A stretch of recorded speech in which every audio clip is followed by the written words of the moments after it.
ladies, gentlemen, and friends beyond the binary, welcome to the Discourse for today, April 20. I'm going to get that box of plastic bags out of the way and moisturizer.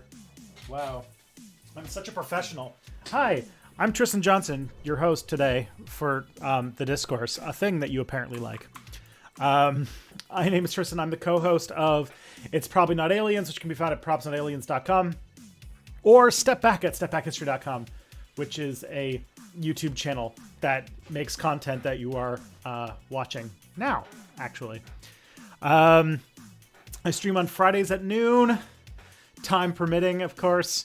And if you want to support my work, you can either sign up for Nebula at nebula.tv/stepback, or you can go to patreon.com/stepbackhistory, or use your Amazon Prime to give your free Twitch Prime subscription to me. Or, you know, super chats, bits, Twitch subscriptions, all welcome. My latest video, well, I guess like it's how should I say this? My latest video is on the Iraq War. That video came out a few weeks ago, but my next video, which is on the conspiracy theory of cultural Marxism, will be coming out after this video, after this stream. So right after the stream is over, I'll be starting my video. And then I guess like my next video after that looks like it's going to be a China primer, a recent history of the People's Republic of China. So good, fun stuff. If you want to submit questions for future streams or this stream, we'll see how efficient I am on the questions this week. I'm going to put a link in the chat, and you can sign up for that. And oh yeah, Kitty, yeah, Romeo's in the shot right there, chilling out on my reading chair. So yeah, if you want to submit questions for future streams, you can go to the link that I just put in the chat, or the one that is right here, and submit questions there. It's just a Google form. It should be easy. If this is your first time watching the Discourse, please make yourself known in the chat and say hello, because it's been quite a bit since. Yeah, we have a very welcoming and awesome community that are always happy to see new people come and hang out with us. So welcome aboard. You see the kitty? Yeah, yep. So this is Romeo. This is my cat. He's pretty great. As real stream old heads know, that there used to be a cat that made a regular appearance on the stream, but she unfortunately passed away last year. So, actually almost exactly a year ago. So, yeah, you know, pour a real one out for Phoebes. Some people, I think she's still an emote on our stream. On our stream for channel, for members on stream or subscribers on Twitch. Yeah, either way, she'll be remembered. But yeah, we still got Romeo. He's still around. He's, you know, he's still got quite a bit in him. He seems pretty healthy. Yeah, there you go. Someone, good old Phoebes. She was a good cat. I'm going to also, before I get into the questions, I want to ask I'm going to ask a question of all of you guys. I think I'm going to make this depending upon how this goes, I think I might make this a regular thing on my stream going forward. And that is, tell me about your W's this week. Tell me about your wins. I want to know what victories, small and big, you've had this week. What's going well in your life? What are you happy about right now? I feel like that's a good way to get started on a stream like the ones that we have. But I'd love to get this started on the right foot by, you know, just celebrating everybody's wins. I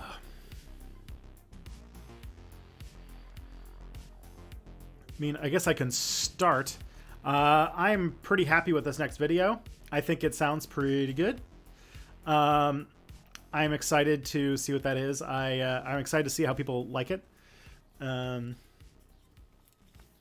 I got to I got to talk with one of my old friends that I haven't talked to since like 2019 earlier.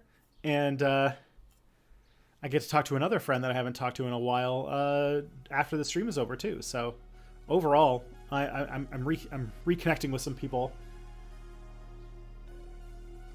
You've been handling your preschoolers' tantrums recently, well, or decently. That's great. I have a son myself, and he's starting to.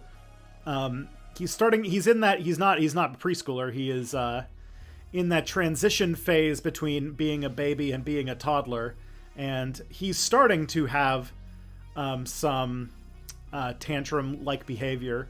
Not quite full, like, tantrum yet, but he definitely gets mad when he can't do things like,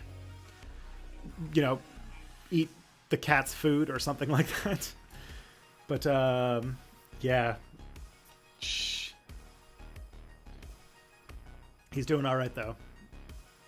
He's actually like just started walking in the last like couple days, so my mornings that I spend with him have been very tiring because now he just wants to see the whole house. Pims. Recently, I moved recently, which was a pain, but I have a lot to be happy about right now. But the fact that I managed to avoid homelessness despite all the odds working against me is a decent W. I would say so, yeah.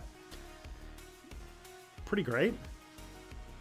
You avoided dying when the brakes went out while driving? Jesus Christ. Yeah, that's quite the dub, I think.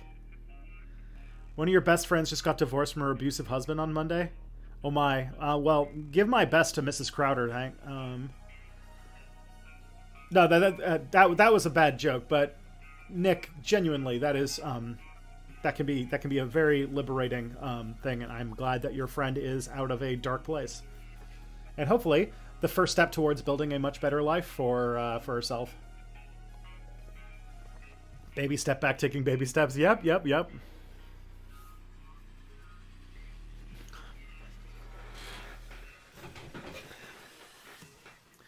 And yeah, so it'd be interesting because there's like so much things to talk about. The discourse this week is like, I'm even trying to like, let me just try to see if I can like write all of the, all off the top of my head. Let's see all of the discourses that I can actually like think up. Let's see.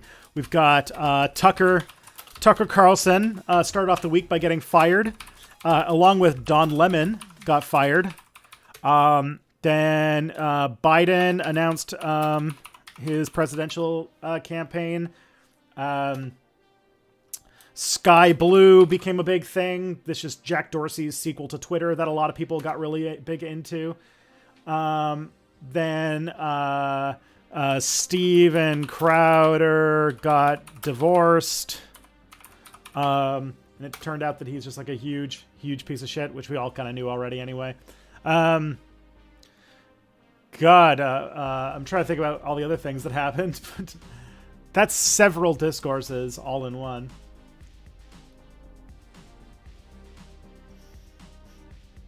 Hey, if anybody wants to give me an invite code for Sky Blue, I know that's a bit of a reach, but if there happens to be one around, I wouldn't mind having one. Anyways, let's see. What kind of what we got? Some more things. You did some mutual aid with your friends. We are stronger together. Sweet. That's what we want to hear. We want to hear some mutual aid W's. Because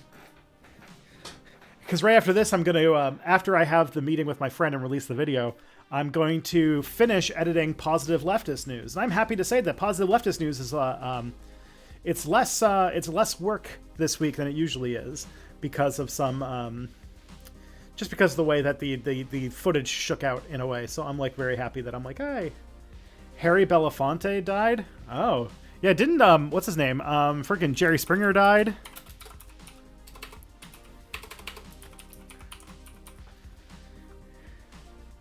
The SpaceX shit rocket exploded. Twitter had its big checkmark update that everybody hated. Oh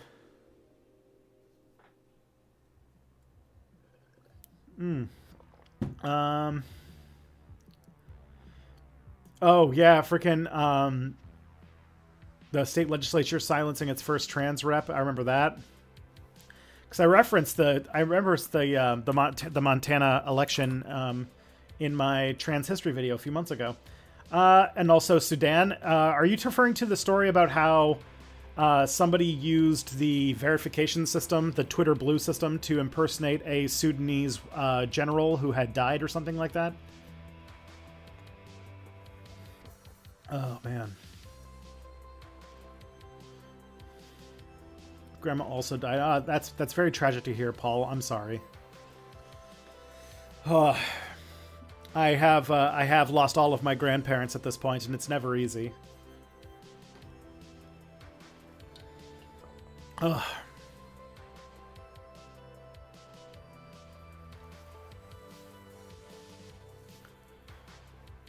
The entire Sudan civil war. I feel like the civil war has been going for a while, but the last week there was the big Twitter impersonation. Or am I missing something? I haven't kept myself abreast of what's going on in Sudan recently. Oh. But I want a bit of a pick-me-up. Do we have any other W's to celebrate this week? What are we celebrating this week?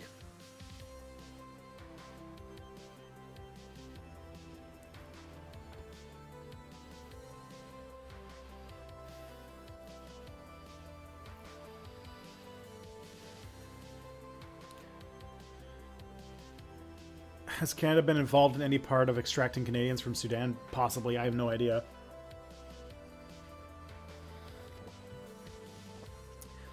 What's it called? The week when, and this is the worst week to do it too.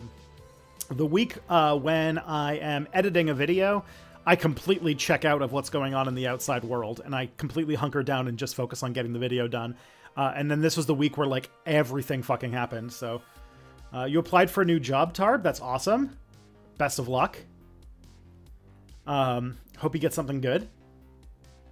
I made good progress on my final, says Ben Jamin. Awesome. Excellent. We stand a student. Did a presentation yesterday that wasn't a disaster, says Light Halcyon. Awesome.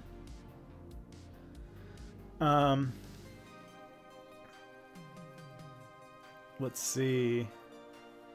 Released a new video. That was the first one since January. That is awesome. I do an LGBTQ plus history podcast and recently did an interview with Jesse Gender. Ooh, that's always fun. When you get Jesse Gender in the house, it's always a great, fun time to hang out. What'd you guys talk about?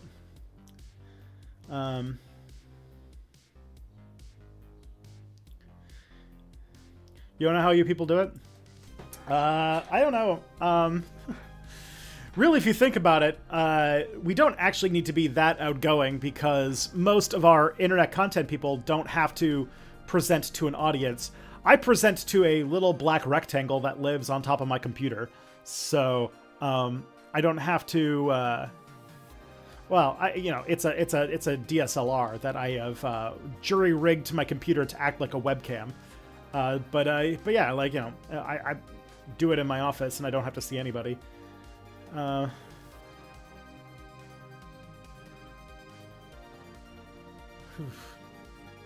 political org has now managed to bring 100 trans people and their families out of red states and into their new lives in the Pacific Northwest. I'm guessing that's what you mean by PNW. They are now safe and sound. Awesome. That is great work. Very important work in the situation that you guys are in right now. So, whereabouts in the Pacific Northwest? Because there are some good parts of the Pacific Northwest for trans people, and there are some very bad ones. But I imagine you're not sending them to, like, you know, the weird white supremacist communities that live in, like, rural Oregon or whatever. You're probably going to, like, taking them to, like, Seattle or Washington or Portland or something, right? Places like that. Or Gravity Falls, of course.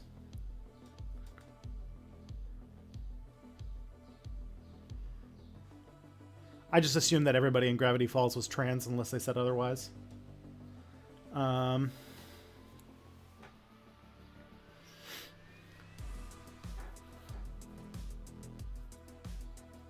right.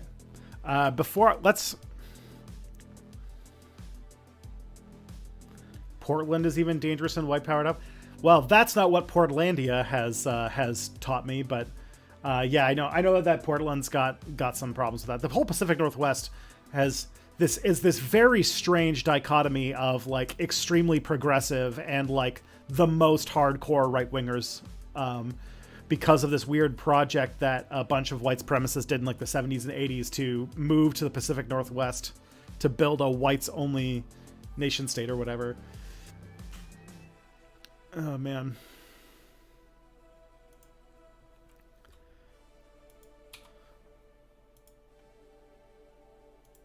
Alrighty. Seattle, Portland, Tacoma, Forks. So you're not saying the Gravity Falls. That's fine.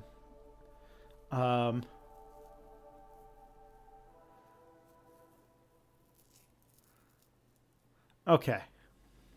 No, but I gotta say, Hual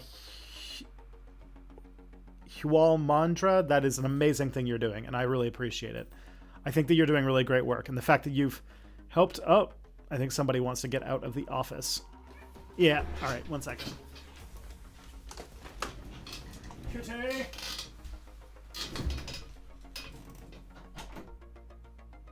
There we go. Okay.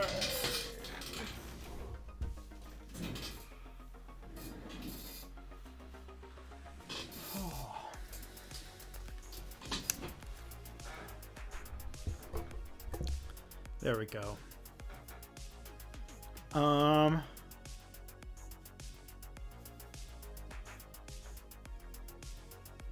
Okay. Just popping in to say I can watch the stream tonight, but I can't. But can I say fuck John Schulten for getting Pride and Every Child Matters flags banned from the municipal property in Norwich, Ontario? Yeah, that's fucked up.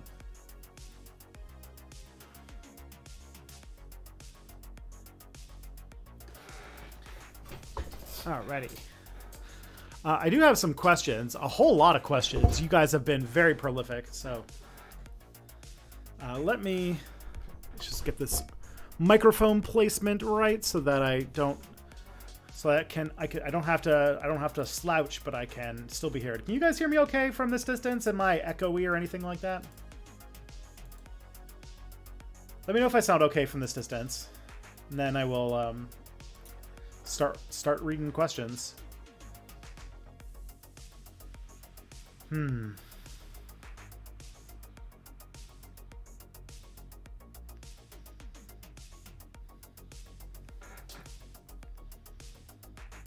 All right, sounds good. Sweet.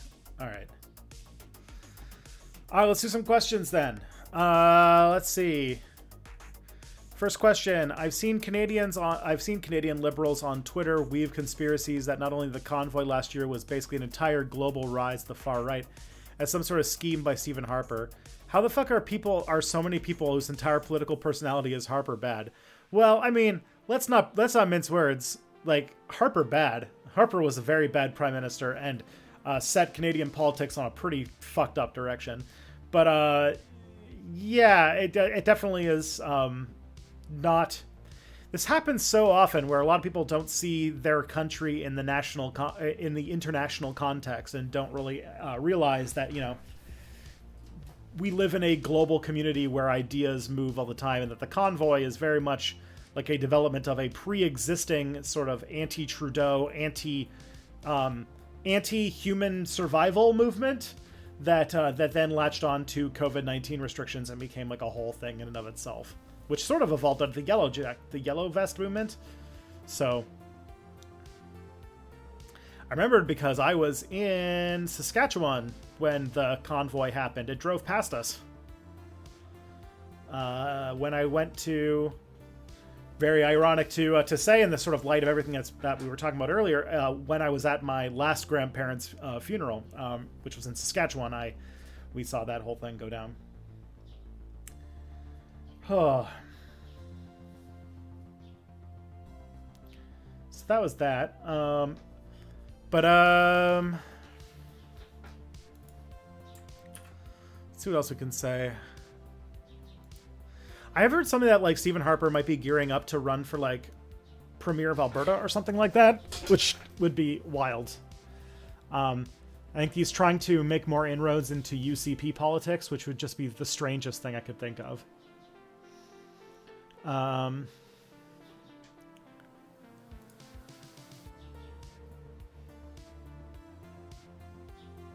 Yeah. All right.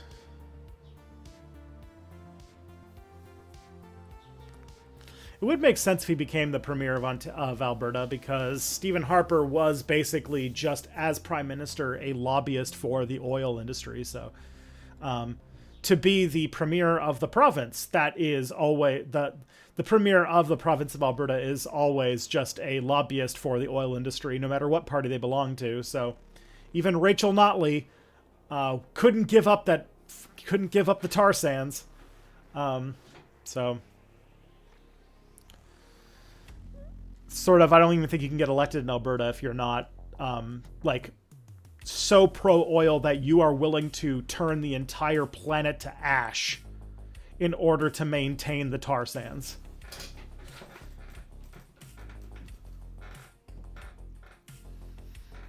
Let's see if I can zoom in a little bit. I'm just like not happy with like the way that I'm framed in this shot, and I'm trying to figure out something where I can like be well framed in this shot and the camera stops having a freak out with the lighting. Because there's a bit of like dramatic lighting, because I've got like a big, let me see if I can, maybe if I point this away a little bit, it'll look less, yeah, that's better. Look less dramatic, because I've got this big ass spotlight on me. But then also, like, I want to be in a position where I'm comfortable, but at the same time sound good and be framed well in the shot. And it's kind of a difficult balancing act. Try lowering the camera. Unfortunately, the camera is as low as it can go. That's where things get complicated. I could try like pointing it down maybe a little bit. Let's see. I'm a professional. I do this for a living. This is my professional. Okay, there we go. This is my professional job that I do for a living. Yeah, there we go. Okay. Remember last week when we were this is a question from March 31st. We were talking about advanced, the way Star Trek designs advanced is problematic. So for those who don't know about Star Trek, in the Star Trek canon universe, they have a big part of it is something called the Prime Directive, which is that alien races or the Federation has a rule that you cannot interact with pre-warp civilizations until they develop faster than light travel, for various reasons that always seem to be more high-minded as sort of Star Trek's solution to the Fermi paradox, but has a lot of problems if you really like scratch the surface. And so let's get the full question. I was thinking about that, and I was wondering if you'd agree that it's accurate to say when most sci-fi use the term advanced, they're talking about is how good your civilization is at harnessing energy and computing power. Like, if you think about it, all the advanced races in Star Trek have in common is that they have ships that can fly across the galaxy and blow up shit, like the magic computers that can simulate anything. To an extent, I think that if I was in charge of Star Trek, and I was if I was like, you know, if I was Alex Kurtzman right now, which, God, that'd be a cool job. If I was Alex Kurtzman right now, and I was like trying to define like what the Prime Directive meant and everything like that, I would, instead of using advanced, I would just use pre-warp, because there is precedent in Trekdom that there are species that are not very advanced but do have warp drive, and they do have to interact with them. I don't remember what their name is anymore, but there's a species of alien that were in TNG, and then they featured a whole lot in Lower Decks. And there are species that's not actually that intelligent, but they have a habit of stealing technology, and they have warp drive because they stole it from aliens that crash landed on their planet. The Packlids, yeah, the Packlids. And so, the Federation has to interact with them. And so in many ways, I think that the way, if I were to put a positive spin on what the Prime Directive is supposed to be about, is that a species should be allowed to develop unassisted or develop on its own for as long as you can get away with. And you would think that probably warp drive is the point where there's really, like, sooner or later they're going to run into other aliens, and that's when you have to come in and intervene. Because before then, you can sort of keep your distance and they won't notice. So that's the way that I would think that it would work. But yeah, that'd be my guess.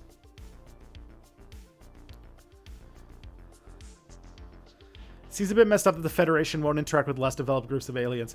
Yeah, I mean, it does sound kind of fucked up, but the idea is that basically it's supposed to be like an anti-colonial thing. It's supposed to be that less developed civilizations or less developed species don't need to have the time to develop on their own, because every time that the Federation intervenes in these species, it tends to go very poorly. Like, there's I'm trying to think of some episodes that are examples of that. There's one example of a time when they gave a species, like, unlimited power, and then came back a few decades later and found out that they had used that power to basically make, like, nuclear bombs and basically destroyed themselves.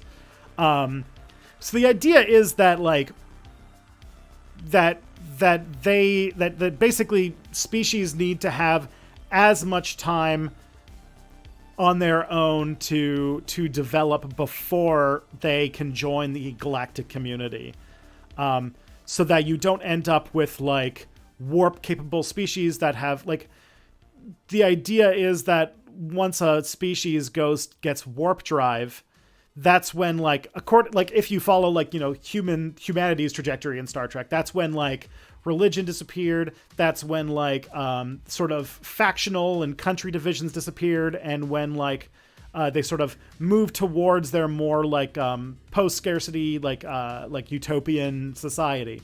And that you really, that, like, basically a species that hasn't done those things yet is not necessarily ready for space, or not ready for the intergalactic community or whatever. But it's messy, because it's like, it's a philosophy that was made in the 1960s by one guy who, did not exactly have the most perfect enlightened philosophy, and then has been, reinterpreted by, like, hundreds of writers over the years. So it's, blah, blah, blah. Not to mention, in Star Trek, they violate it all the fucking time anyway, so.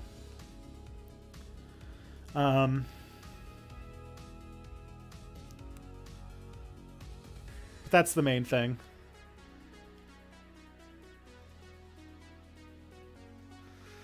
Humanity's development of warp drive is weird if you factor in first contact. Yeah, the humanity developed warp drive after what was it, April 4th, 2063, which takes place after World War III, where most people on Earth have been killed.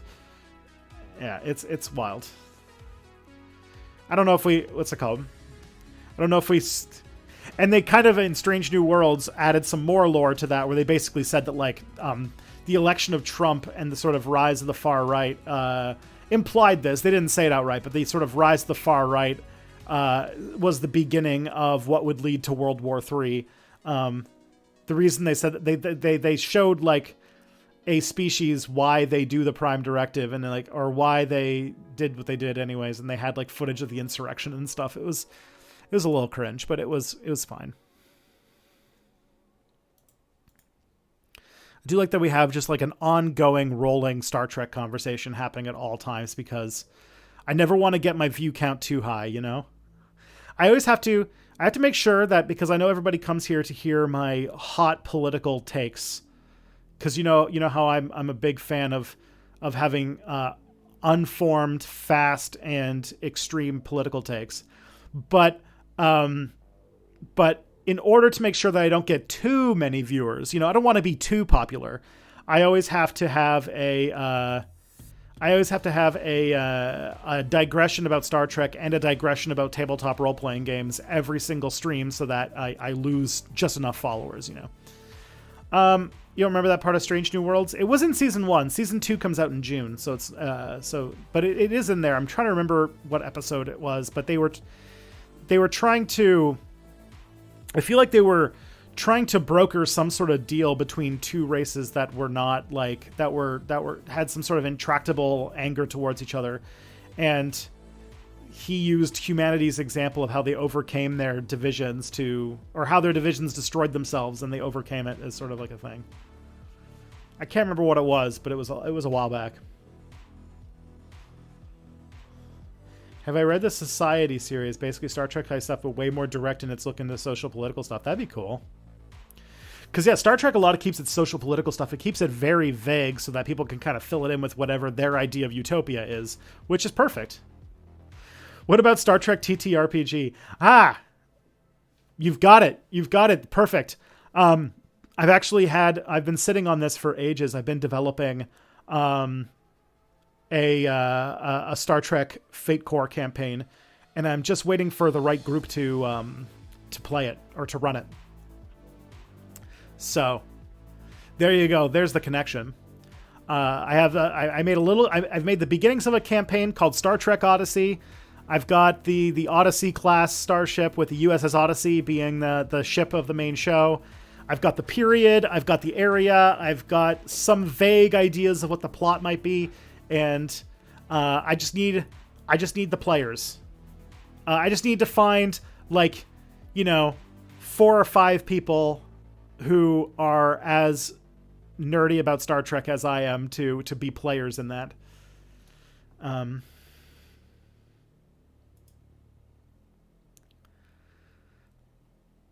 Odyssey is a great name for a ship, yeah. And the Odyssey class ship are going to be I don't want to go too deep into it, but the Odyssey class ship that I designed is supposed to be a deep space exploration vessel, that a class of ship that's designed for going many months between ports of call. It takes place in the year 2400, and a lot of it is inspired by innovations made by the USS Voyager in order to basically exist without having a port to stay in for several years. And so the ship has a hydroponics bay that has developed itself into an entire spaceship ecosystem to make oxygen and water recycling much more efficient. And it also has a very advanced large holodeck that's designed for and modular interior design so that they can rejigger the inside of the ship to fit different types of uses, and also has a big holodeck for keeping people sane on voyages that might take years to go through. And the ship itself is supposed to be, the idea for the USS Odyssey is supposed to be to explore the deep beta quadrant, which for super Star Trek nerds, you might find it interesting. How big? What quadrant is it exploring? So the idea is that it's going into the deep beta quadrant. Okay. If you want to go super nerdy, basically in the year 2500, we're firmly past the point where about 13 years ago, before the beginning of the campaign. If you know, in Star Trek canon, basically the Romulan Empire collapsed because of the supernova. So the Romulan Empire doesn't exist anymore, which has basically dissolved the neutral zone. The neutral zone's gone, and the Federation is now just past the sort of incidents of Picard season 3, and they're moving into a more exploratory situation. And the Odyssey class ship is part of this new class of ships that are designed for checking out deeper space. And one of the places they want to go is all the parts of the former Romulan Star Empire that are now available to be explored. And so it would be like going into deep beta quadrant stuff, which would basically be where the other side of the Romulans and Klingons existed, and where that part starts to meet the Delta Quadrant. So it would be the first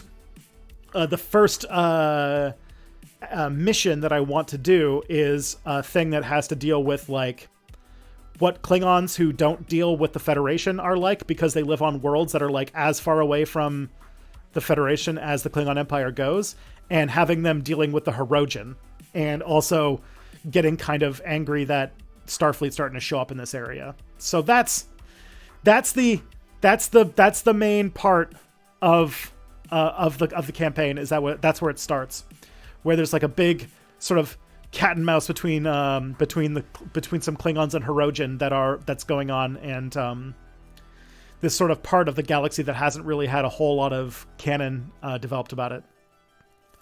So hopefully that breaks your brain. Hopefully that's good.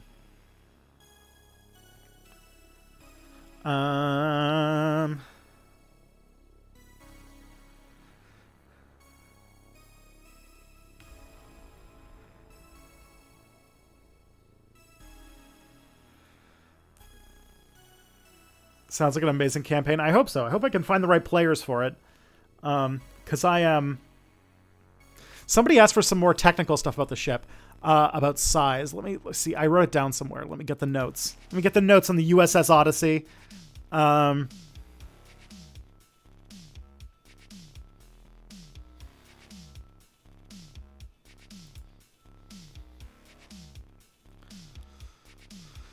So the USS Odyssey is...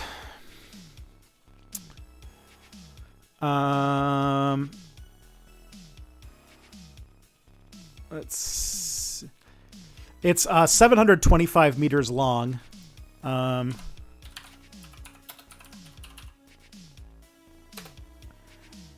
And for a kind of like, what's it called? 725 meters long. So if you want a comparison, let me see how big the Galaxy class is.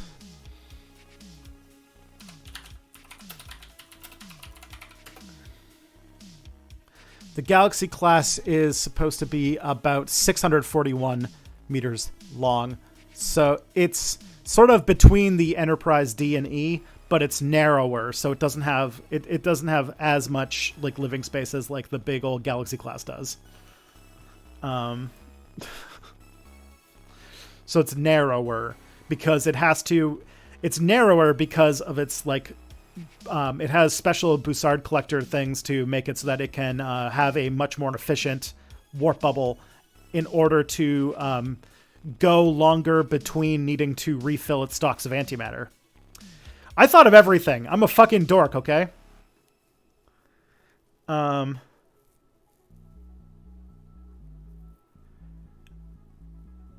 Speaking of ships, you know about the Generation ships? Oh yeah, I know about Generation ships, yeah.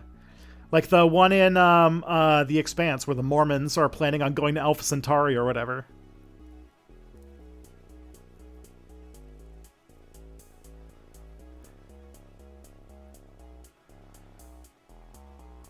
I actually have a plan on making a board game called Century Ship, which is supposed to be like...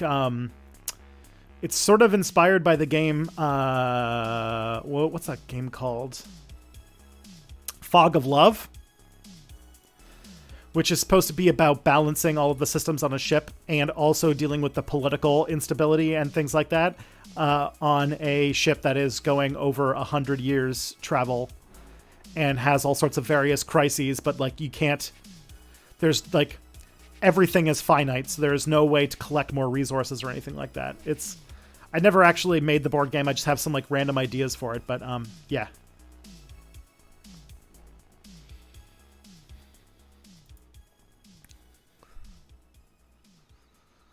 All right.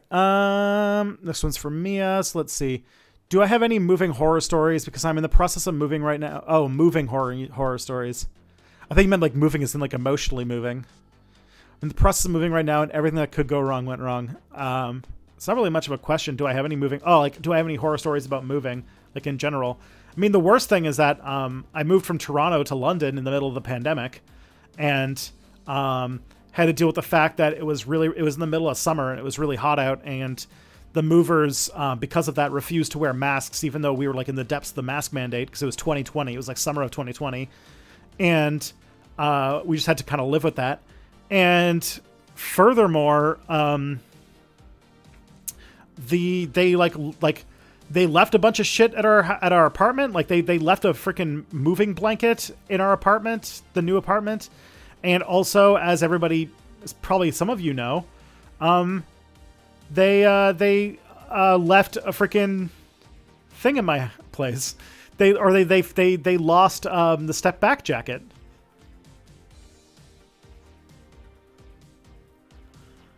I lost the step back jacket, and yeah. Major letdown. The politics of ethics of generation chips are cool to me, especially since there's such a low tech solution. Maybe with Apollo hardware if you threw enough money at it. True, although I feel like the thing about generation chips is you would need some extremely hardcore efficiency. Like the thing is, things would have to become very very strong resource management, because basically you can have almost zero entropy. You know, you can't lose, like, every little bit of air lost to space is a tragedy, because you need like every molecule of air that you can spare, or that you can keep, because the ship has to last for centuries or decades or whatever. So you should clarify you don't mean London in the UK. I refuse. As a London Ontarian person, I am so tired of when I say London, everyone thinks of the place in the UK. I don't care. London, Ontario is the default London to me. I know that the city I live in is literally named after the one in the UK, but this is a what's it called? This is a point of contention for us Londoners. But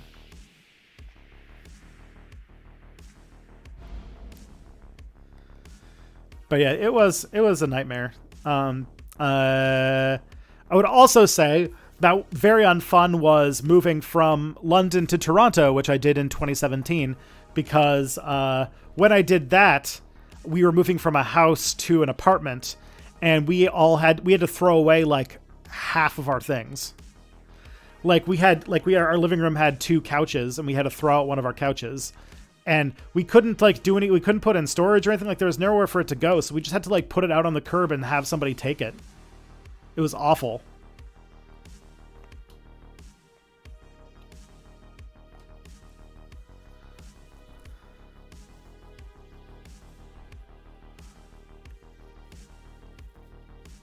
So, yeah. I will say that it did help out that this was the first place that Kelly and I had lived in together. So, and anybody who's moved in with their partner knows that, like, you end up with 2 copies of everything because of how you both lived individually for a while. And so we got a lot of mileage out of just getting rid of the fact that we still had 2 of a bunch of things.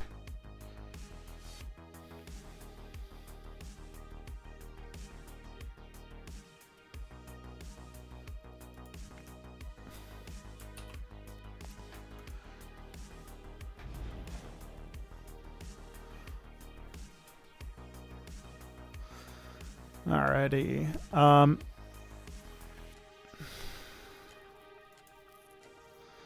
Okay, let's see. So for Tristan, thoughts on Pathfinder 2E? Have you played AD&D and had to deal with THAC0? Ooh, okay, here's our TTRPG spinoff. Okay. Thoughts on Pathfinder 2E? I like it. I have the you can't see it in the shop, but I have the core rulebook over there, and I've been running a Pathfinder game like once a month. I've been running the beginner box, and everybody who's playing it really likes it. I've only ever played it on Foundry because Pathfinder has a lot of rules, and keeping track of a lot of the little modifiers can be complicated. But so I haven't played it in person. And I have a feeling that one of the reasons I like Pathfinder is mostly because a lot of the bookkeeping is taken care of by Foundry, and that I feel like it might be a bit of a slog if I play in person. But I am willing to give it a try, so I'm happy to be wrong on that front. But that is part of what I was thinking of. And I have not played AD&D, and I have not had to deal with 2-hit AC0 stuff, because I've only been playing role-playing games since like 2017, so I don't really know that much.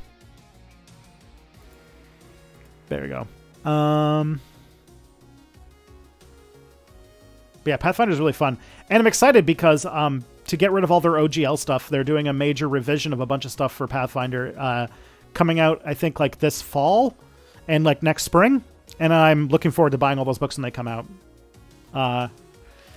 After the OGL thing, and after hiring the fucking Pinkertons to hunt down a guy who got sent the wrong box of magic booster packs, I think I am done with Wizards of the Coast for now. Yeah. So I got Nebula a few months back and unsubscribed on YouTube, and now I tend to miss the live streams unless I happen to check Twitch for unrelated reasons. What would be the best way to catch these consistently? Paul V. So Paul, there are a couple ways you could do it. One is you could watch my Twitter. I tweet when the stream goes live, which, that's a little hit or miss, because if you're not a person who regularly uses Twitter, you're just as easy to miss the stream announcements on there. The second is you could sign up for, you could join the Discord, the Step Back Discord. I'll put a link for the Discord in the chat. I know the people in the Step Back Discord loves when I do this, but I'm gonna give you guys an invite to the Discord.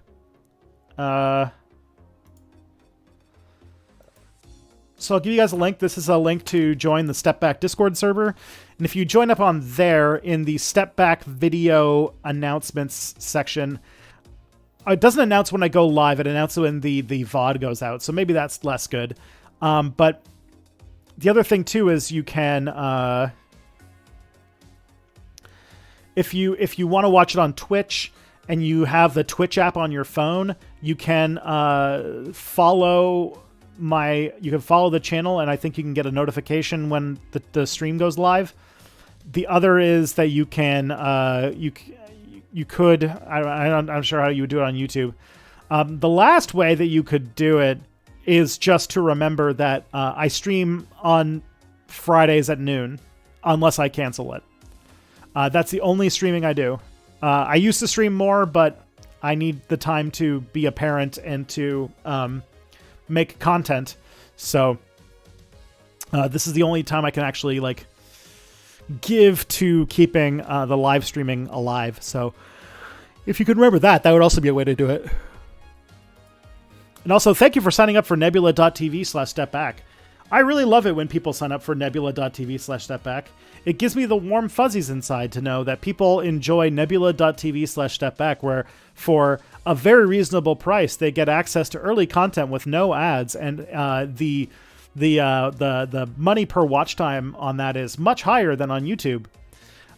So thank you so much to Paul V for watching the channel at nebula.tv/stepback.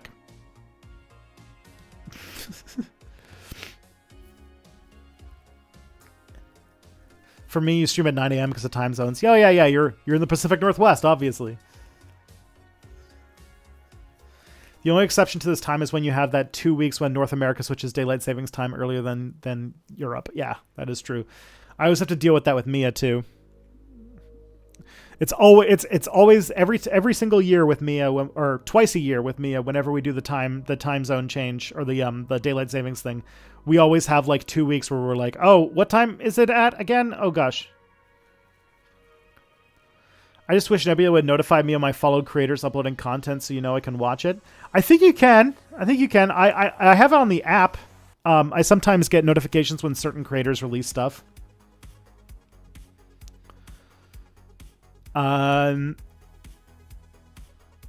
If you, I don't know if you're going to be around for the next stream, but I might be able to bring that up in I don't know, I might be able to bring that up with the Nebula people to see if that's a thing that you can do. So. A while back, Sophie from Mars was on I Don't Speak German. They said there's no point in leftist debating liberals, comparing it to debating Nazis, and presented just having actually productive debates between different leftist tendencies as an alternative. We discussed the merit of this stance in the server, but I'm curious, is it worth debating liberals? Debating? What's an app? Website? Well, I don't know, I don't know how you get notifications for anything if you're just using websites, unless you use the Google, the Chrome's notification system or anything like that. I don't know if that's the case, but you can follow creators on Nebula, and then you go to your library and you can see a list of all of the stuff that the creators you follow have made in the order that came out. I don't know if you want an RSS feed of that or something, and I don't know if that's possible, but because I feel like I'm like one of the last people who still uses like things like Feedly to keep on top of blogs and stuff, but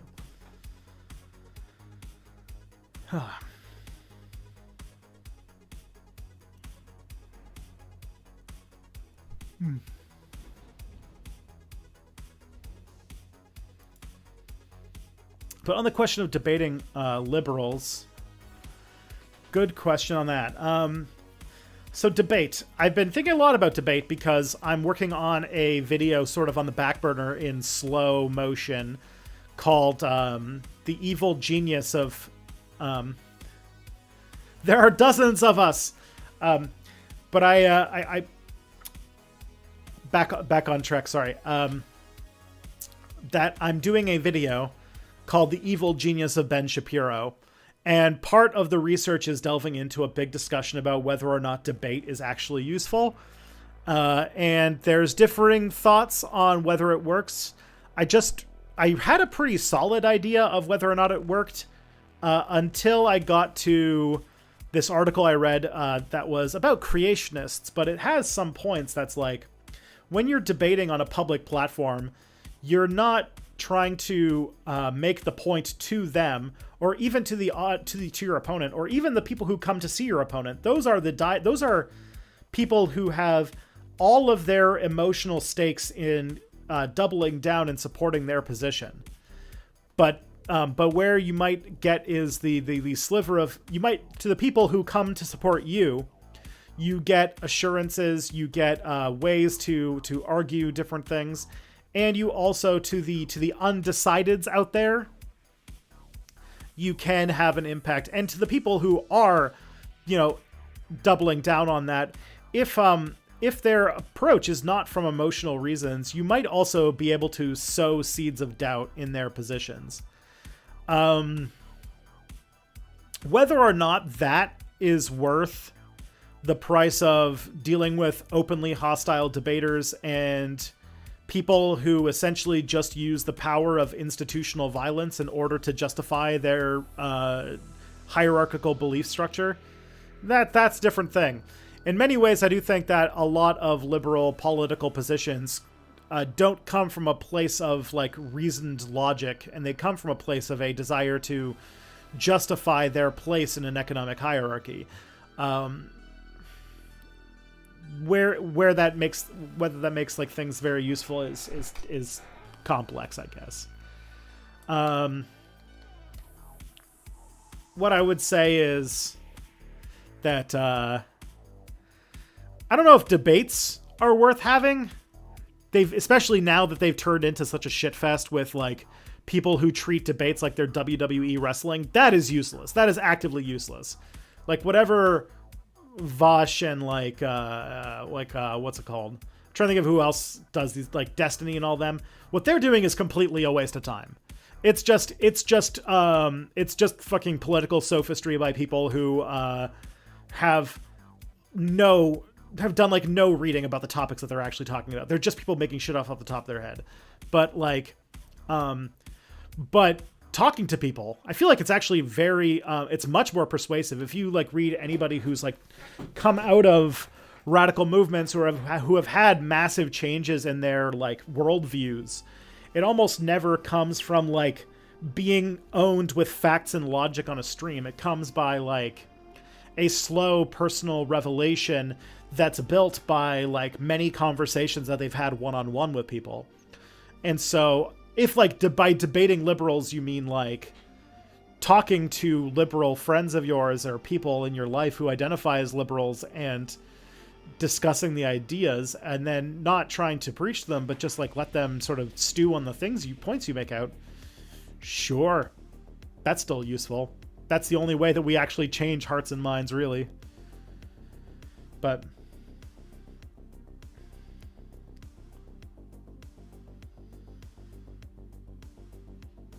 in many ways, I think, though, that a more effective way to make the case for left-wing politics is to offer a vision of the future, which liberalism doesn't, and to show how life can be made better with socialist ideas by making them happen.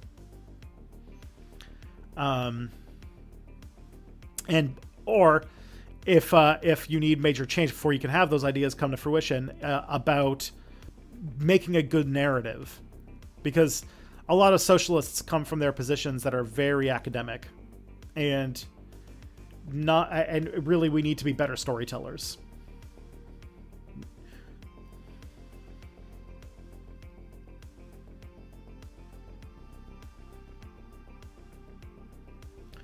And I talk about that a little, so that's been around since I was like where I'm at. I'm working on it myself, you know, with whatever I can, education and such. But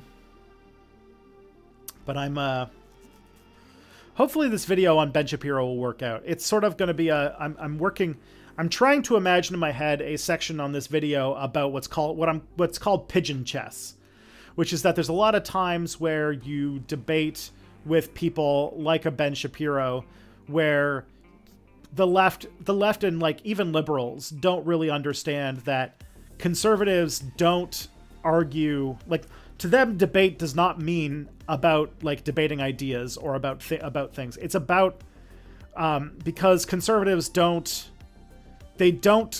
see victory as like being right. They see it as a performance of strength and certainty. Because the idea is that reality doesn't actually matter. The idea is that you can, through sheer force of will, make reality whichever thing you want it to be. And so if you like, you know, like Ben Shapiro does a lot of like silly, stupid stunts, like, you know, the whole Home Depot thing, or you know, there's like the whole like stupid thing about like getting mad at Bud Light going on recently. But also, like, there's a really good video by H Bomber guy called Woke Brands that sort of gets into it. But all of it is not like everybody, like, it's very easy to mock those people, but it's a fundamental misunderstanding that, like, to conservatives, Kid Rock, you know, using a submachine gun to shoot a whole bunch of Bud Light, to them feels like a victory. That feels like them performing strength. It's stupid and silly, but conservative politics, or reactionary politics, I should say more accurately, is driven by emotion. It's driven by outrage and emotion. It's not driven by like a logical or reasoned understanding of things. In fact, to a lot of reactionaries, having like doing that kind of thing is considered wrong. There's a strong like anti-intellectualism to reactionary politics, and so, like, you know, there's a great tweet that I think speaks about it, where it's like like a fascist who's taking somebody to go get like to the mass hangings, like, and they're saying like, you're going to get killed, and they like write your, like, WYOUR. And then the liberals like, haha, it's your with a apostrophe RE, as they like go and get shot. And it's like, yeah.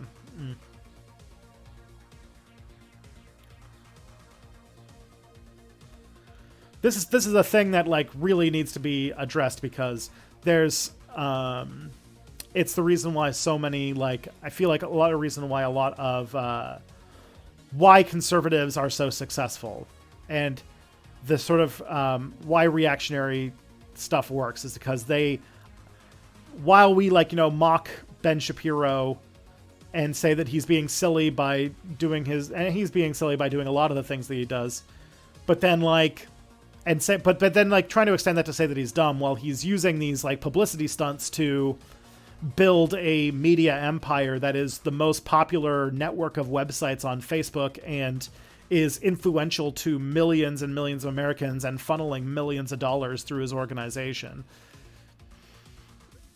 Like, but even though, like, you know, his stuff looks silly, but it fucking works. That's what the video is supposed to be about. That's why I'm calling it the evil genius of Ben Shapiro. But it's still very early in its research, so it might change quite a bit by the time I actually finish it and it comes out. It's supposed to be, so one of the things I'm trying to do on Step Back in more in the near term future is get onto the platform of what's called Nebula First.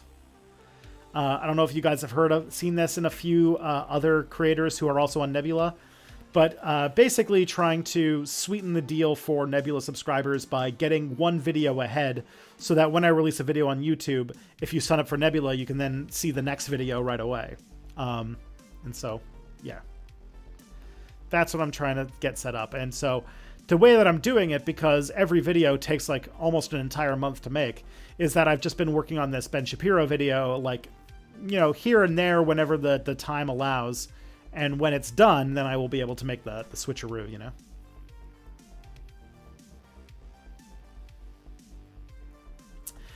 The meaning of pitch and chess is conservative debaters don't care about the rules in debate, but we misguidedly do. Yeah. The whole idea of the idea is that, like, debating conservatives is like playing chess with a pigeon. You'll play by the rules, and they will just knock over pieces, shit on the board, and then fly back to their friends and say they won. Like, you're not playing the same game.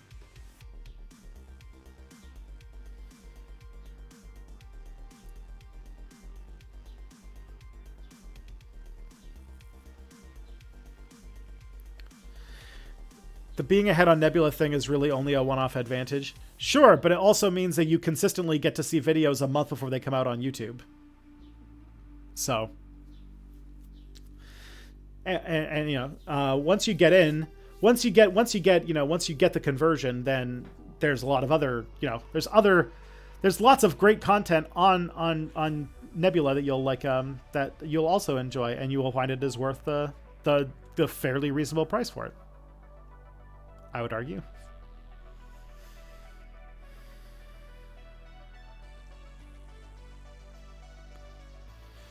All right. Let's see. What's the next question we got here? Do underpaid healthcare workers have any moral obligation to tailor their strike action to minimize harm to patients? Right now, nurses and junior doctors in the UK are striking, but they're kind of intentionally hamstringing their strike action somewhat, so that people who immediately need critical care don't go without and maybe die. I can't decide if I think that's the right thing to do, or if it's kind of like letting the government use those patients as hostages to minimize the strike's effectiveness. Whew. That is always that is a tough needle to thread for certain essential things, essential unions. And in many ways, the innovation has been the work to rule situation, you know, the doing the absolute bare minimum at your job and literally nothing more in order to push for a strike. But yeah, striking in, I don't have an answer to that, but I do think that, like, healthcare workers going on strike can cost lives, but also healthcare workers should be able to strike to get their what they are owed in the healthcare system. If I had an answer to that, I don't know. I wouldn't have a thing. But the idea of working to rule, where you do the minimum you need to make sure that nobody gets hurt, but also you're firmly, like, you know, holding back labor in order to get what you're owed.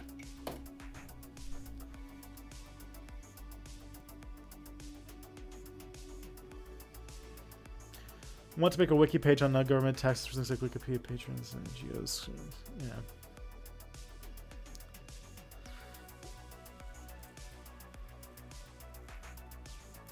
Yeah. Mm. Yeah. Obviously not everybody has the money to to sign up for Nebula. The idea is that, you know, at the end of the day, my content is mostly free, right? I might make some videos that will be Nebula exclusives just because they wouldn't perform very well on Step Back. I have this, like, vague idea of making a video about Santa Muerte and, like, more topics that are about interesting subjects that are history related but aren't, like, as, like, you know, super like are things that I know that through, you know, analytics and stuff like that, Step Back's audience the videos would not perform well, but I want to make them anyway, and making them Nebula exclusives would be a way to take care of that.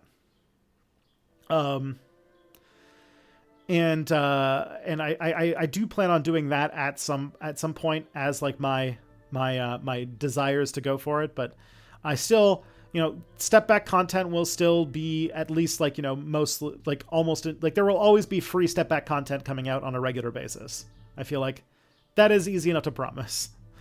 And I would never have a situation where my work is entirely behind a paywall.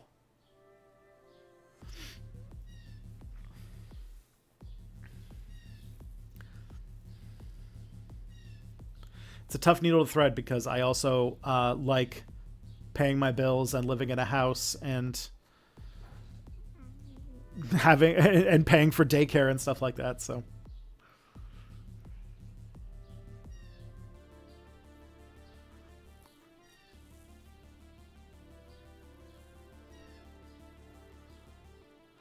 once you have a job, Nebula / isn't bad at all. I'm just in that odd university situation where I don't have a job, so burnable money, discretionary. Yeah, I don't want to. What's it called? I don't want to pressure anybody. Like, I don't think anybody should be spending any money on content that they or even feeling bad that they can't spend it. I'm just trying to. I have a service that I provide. And I'm gonna do little things to try and sweeten it a little bit, but at the end of the day, I'm gonna try my best to not withhold stuff from people.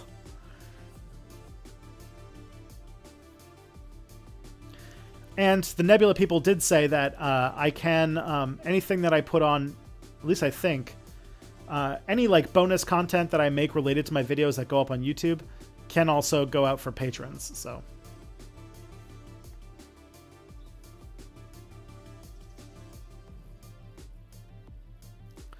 Videos that are not necessarily topical or depressing, but still interesting, important, and something that you want to talk about. Yeah, that's the thing that I really want to do for my Nebula exclusive content, because there are still things I want to research and talk about, but I know that because of the way that YouTube works, they would do terribly.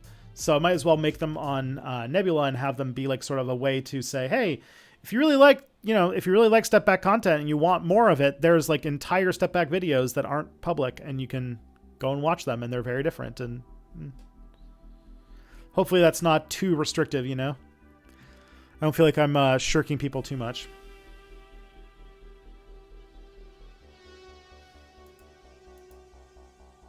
I'm a working artist, and I do need to pay bills. All right. A while ago, Justin Trudeau was on a podcast talking about how he likes the show Andor. I tried to explain to a friend how JT is more like the Imperial forces on Aldhani that's trying to move the indigenous people so they can flood a valley for Imperial needs. What are your thoughts on JT and Andor in general? It's very... I will... there will be endlessly fascinated by people's ability to reinterpret cultural products to ways that suit their worldview. The fact that Justin Trudeau can see something like Andor and not he's sort of like that old Garfield meme where it's like Garfield looking at a wanted poster for himself and being like, ooh, gotta watch out for that guy. But people's self-deceit is powerful. As for Andor in general, I've only ever watched one episode of Andor. It's on the list of shows that I want to watch. It's just that I don't watch a lot of TV, honestly. Specifically, if I watch a lot of TV with my wife, but I don't have a lot of, when I'm not with my wife, I don't really watch a lot of TV. And so all of the shows that my wife doesn't want to watch, I have to watch on my own. And those are very slow for me to get to. But it is something I want to watch.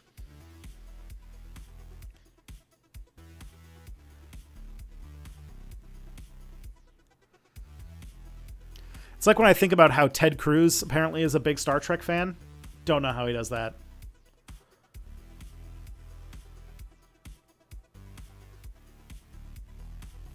Yeah, TV is for one with wife. Right now we are watching True Blood and Ted Lasso. Ted Lasso turned out to be a lot better than I expected.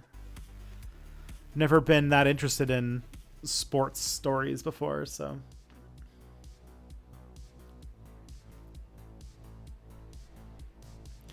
I loved Andor and almost didn't watch it because I'm kind of done with Star Wars. Yeah, I almost didn't too, but everybody told me that I would love Andor and that I need to watch it. So I will watch it at some point.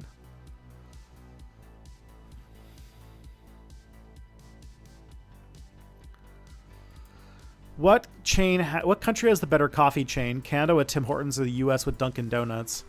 I think the US has the beat on that one. Tim Hortons fucking sucks now. Tim Hortons used to be good, like several years ago, but essentially Tim Hortons got bought up by like some huge Brazilian megacorp, and in doing so, they abandoned their entire coffee logistics system and got some new coffee system, or like a sort of supply chain. That's what I mean. They abandoned their coffee supply chain and moved to another coffee supply chain, and now like Tim Hortons coffee tastes like water, like hot water that someone put out cigarettes in, and I don't know. Tim Hortons has just never been like Tim Hortons is just it has not been good in recent years. While Dunkin' Donuts I've only ever been to once, and I thought it was decent. I mean, neither of them are great, but Dunkin'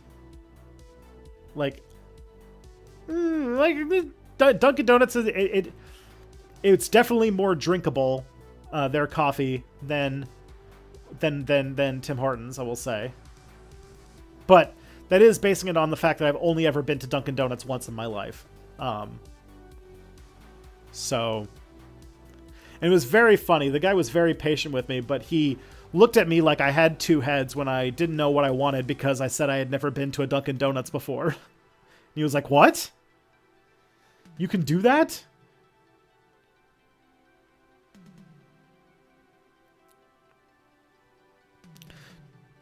Tim Hortons donuts are still decent. Yeah. Their coffee is shit, though.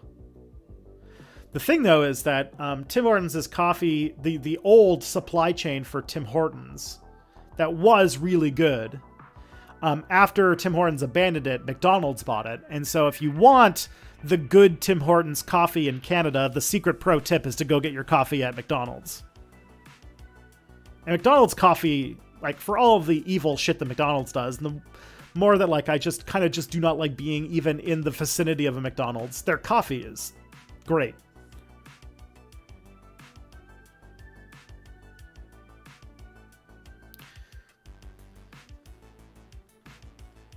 I'd probably say that like McDonald's coffee is about the only thing that I think I would eat or I would get from McDonald's. That's if I wasn't high. If I want proper coffee, I would go to the coffee store. Sure, yeah, you can always go to like a fancy coffee shop if you want good coffee. But if you need like a $2 coffee, that while you're just on your way to work or whatever, I had a choice between Tim Hortons or McDonald's, I'd go to McDonald's.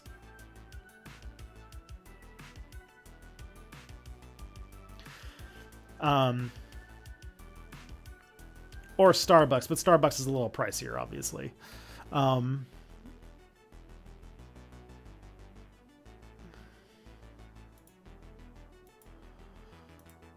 Oh, got a spam.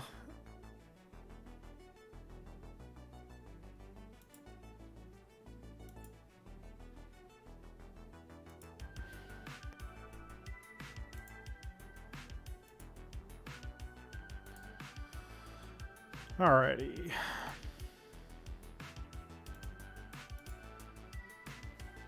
The thing is that McDonald's coffee is not really that much cheaper over here. Okay, well, maybe it's different here. But Starbucks, good fat. Yeah, Starbucks is a pretty quick coffee. We had a really good coffee shop in town. Like, I live in a sort of more trendy, hipstery part of the city, and we do have some coffee shops. We had what's it called? We had one coffee shop. We had a couple there. The indie hipstery coffee shops are in a different part of the town than the place that I usually find myself end up being because I have to drop off my kid at daycare. And when I'm at daycare, the closest place to pick up coffee is either a Tim Hortons or a McDonald's or a Starbucks.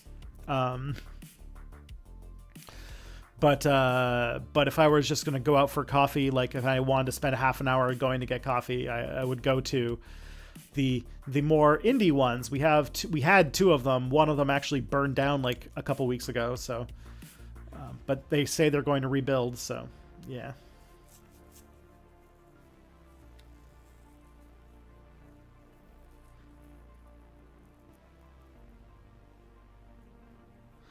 The McDonald's meme about pulling up to the drive-thru just to get coffee while the other kids are chanting in the back is real.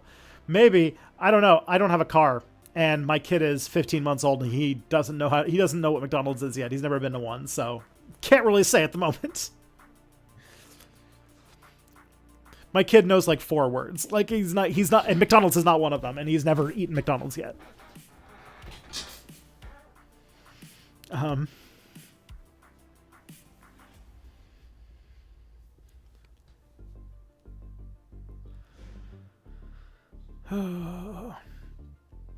Would I ever make a video about parenting stuff?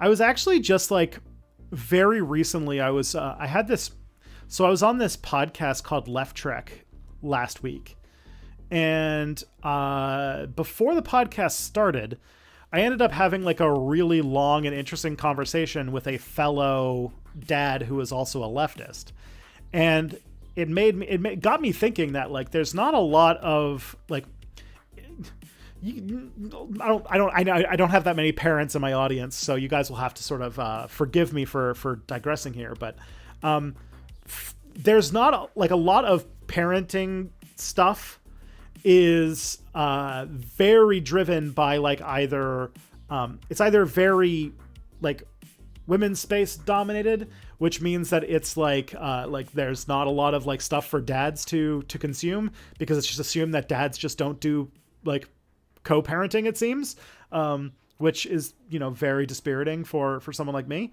who works very hard and does, you know, a good amount of, you know, parenting. But also it usually is fairly like a lot of like designated parenting stuff is very like crunchy, and like you end up a lot of times like when you're looking for advice or you're thinking about things, like having to weed through like a bunch of crap and pseudoscience and grifters and stuff like that. And I was like, this is awful.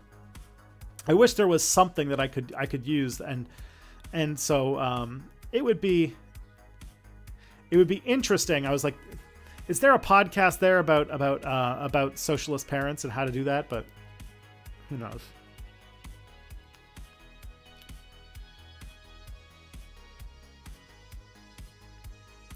Would be interesting to do. I feel like there's an underserved market is what there is there for podcasters who are parents, or for leftists who are parents. Or should I say, yeah.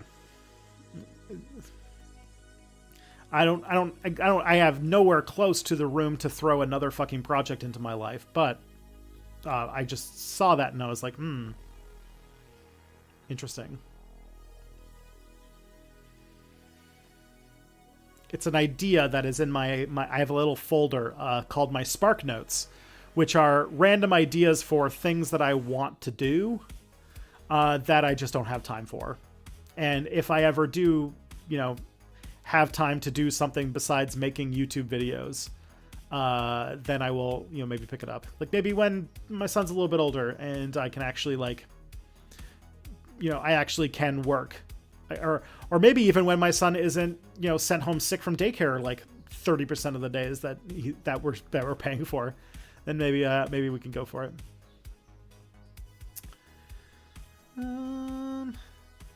How do you feel about if/when your kiddo watches your content, how that interaction would go? I don't know. I feel like he won't. Like I feel like it would be. I feel like if you regularly watched your dad's YouTube videos, like that is a recipe for literally dying of cringe, right?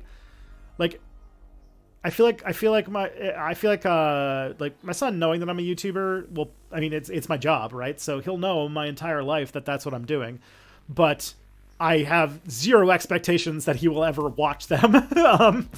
And that he will probably go to extreme lengths to make sure that none of his friends know that that's what I do, because That'd be I can't imagine something more embarrassing than somebody whose dad is a YouTuber.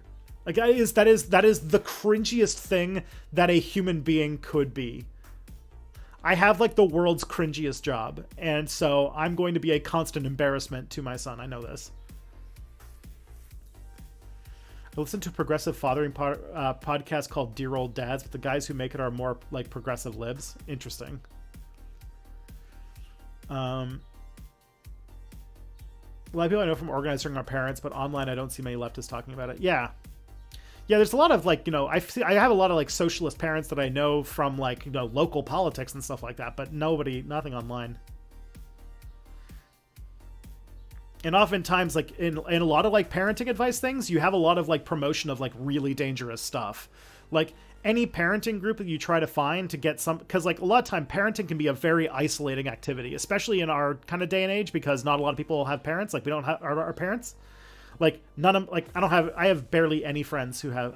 There's like one couple that we know that are friends who have kids, and so it's extremely isolating, and you have nobody to like talk to who has that sort of common experience with you. So you're always looking to find anybody else who you can talk to who sort of gets it. And oftentimes, and also you get a lot of like random shit that happens that you have to be like, nobody told me how to deal with this. What do I do? And it's a recipe because when people go and do that stuff, then there's a lot of really bad advice. Like, I've seen like promotion of co-sleeping with babies, which is extremely dangerous, and every doctor screams to not do it. But like in like, like parenting Facebook groups and stuff like that, it's rampant that they talk about co-sleeping. One of the most dangerous things you can do with a baby. There's also like, like there's a lot of shaming of people who have trouble breastfeeding or who move to formula before like they're 7 years old or whatever. Because it seems like every parent wants their kid to be like the fucking little Robin from, or what's his name? I can't remember what the kid's name is, but the little Robin from Game of Thrones who was like breastfeeding at the age of 10. Or like, anti-vaccine bullshit. Like that's all there, and it's awful.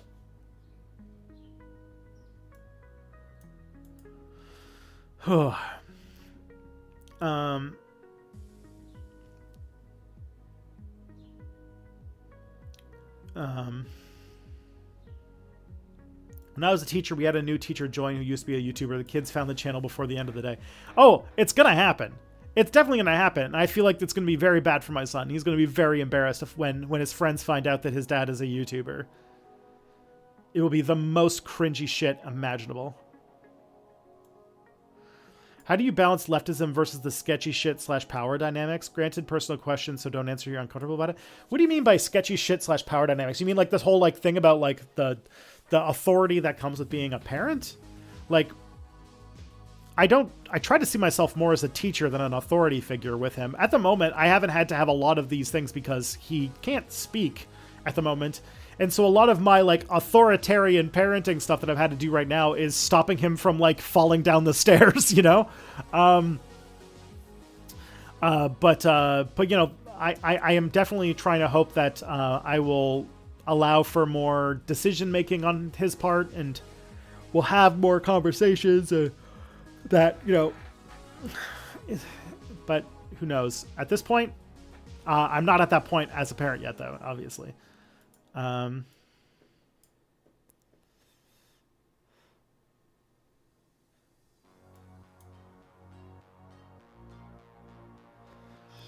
wife exclusively pumped and had a hyperlactation syndrome. Yeah.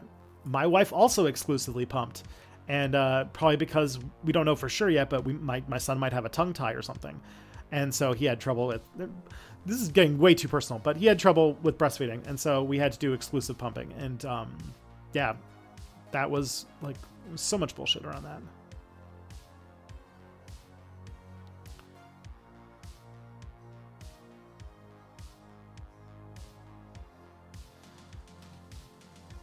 As a parent, you're not a boss, you're a guide. Exactly. The woke agenda is keeping me from licking the pets. Yeah, a lot of the authoritarian stuff I have to do with my son recently has been like, don't grab the cat's ear. because he's really into the cat, and babies don't know how to play gentle with a cat, and so he's like, you have to learn like, hey, don't grab the cat's tail and try to put it in your mouth, or don't try to grab his ear and yank as hard as you can, or don't try to pull out all of his fur. Which, easier said than done, right?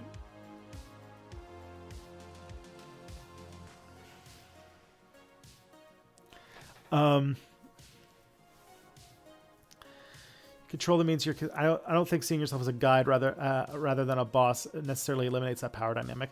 I'm hoping that I'll be able to establish fairly early on that the family is a team. We're not bosses. That it is a team effort, and treat it like a co-op, which means that when it comes to things like doing housework, that I'm not just going to command him to do housework. I'm going to be like, we're a team, and as a team, this is our house. We have to maintain it. It's part of the thing, and we're all going to do what we can to keep things going, and hopefully that'll help. Is the cat a fan of your son? Good question. Kind of. He's not. There was a time, for a very long time, where the cat gave him a 3 meter there was a force field around the baby that he kept away from. Recently, he's been getting more comfortable to get close, mostly because my son's getting a little bit more aware of how to interact with the cat that's not just abusing him. So it's getting better, but that's also just this is a very common thing that happens with toddlers. So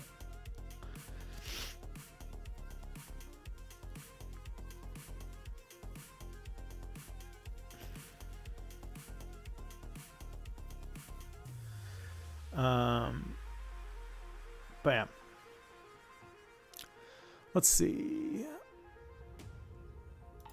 Let's see what we can answer next. Isn't it interesting how the dirtbag left crowd can complain about things like performative actions from APC whenever... Is that AOC? When it involves standing up for trans rights? Man, I gotta say, dirtbag left has become such a vague term.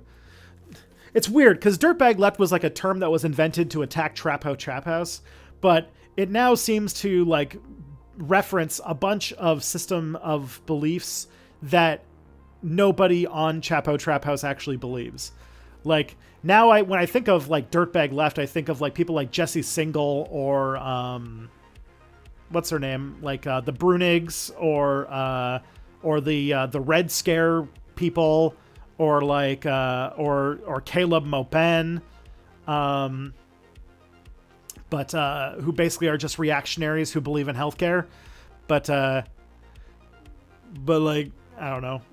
It's weird because it was a term that was made up by I think this strange liberal person who I can't remember the name of right now, who was basically obsessed with hating Chapo Trap House, and none of this that's kind of performative stuff that is attacking people it's, I don't know, it's not a thing that I've ever heard on that podcast or anybody associated with that podcast saying, but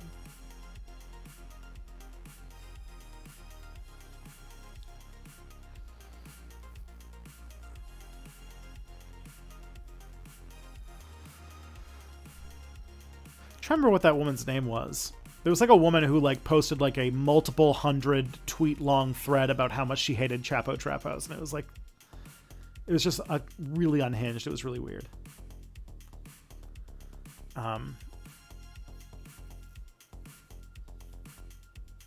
Anyways, what if anything should we do in situations where uncontacted peoples are threatened by natural disasters and there's not really a way to prevent them from dying without interacting with them? In the sci-fi story I'm reading at the moment is dealing with that conundrum. The characters are covertly observing a less, quote, advanced society that it's dying because insects keep eating their crops, and they're agonizing over whether they should reveal themselves and give them genetic engineering technology that would prevent this. At that point, when it's life and death, then yeah, you should. I think that keep the intervention as minimal as possible, but definitely especially in the real world, our uncontacted tribes, we don't live like we it's not a prime directive situation with us. Like we have uncontacted tribes, especially in places like Brazil, and there is like an island in India, but there's a few other places where there are like legitimate uncontacted tribes. But it's not like they're not aware of us.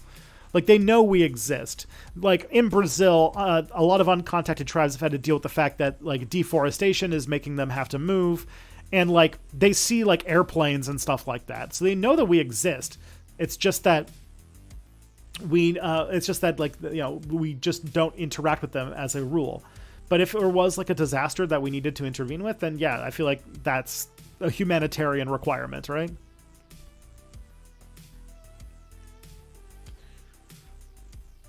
That being said, there's some talk in the chat about North Sentinel Island, which is like one of the very famous uncontacted tribes, and there's some evidence because like there was a massive hurricane or a tsunami or something that hit them a number of years back, and the Indian government, because India has territorial claim over that island, went and checked up on them to see if they were okay, and apparently a lot of them had died, but they don't know for sure because, you know, they don't have any contact with them.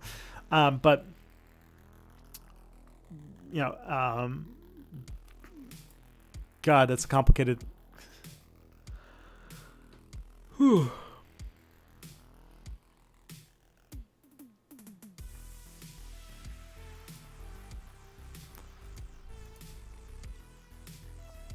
Alrighty.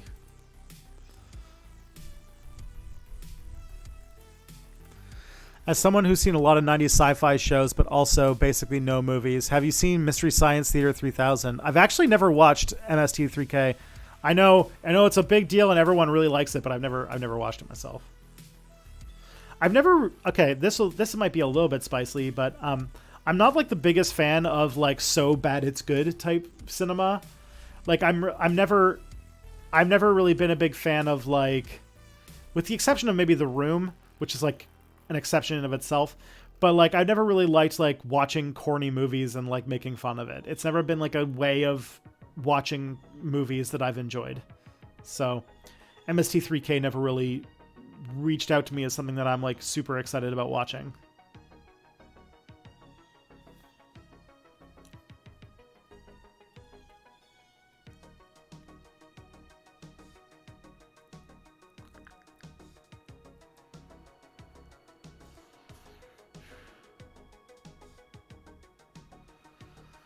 No guilty pleasure, only pleasure. Shame died in 2020. It's a good way to live. Embrace the cringe.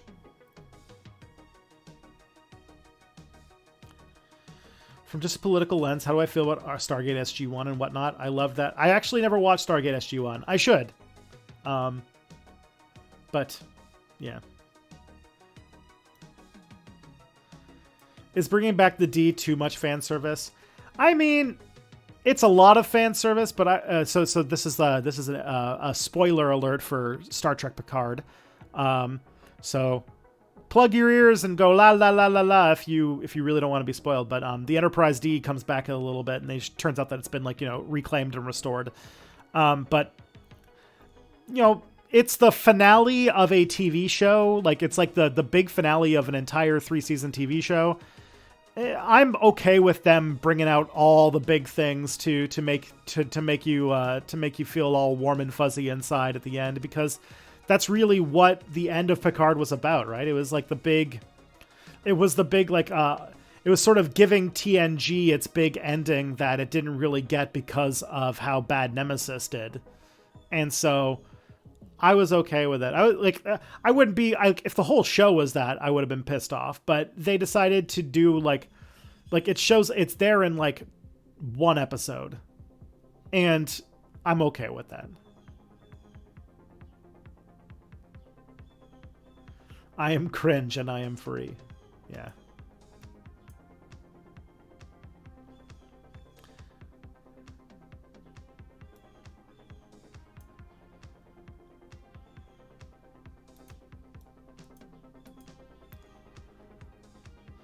Why are there so many different meanings to the word camp? Good question. I feel like it's another word that came out of what's it called?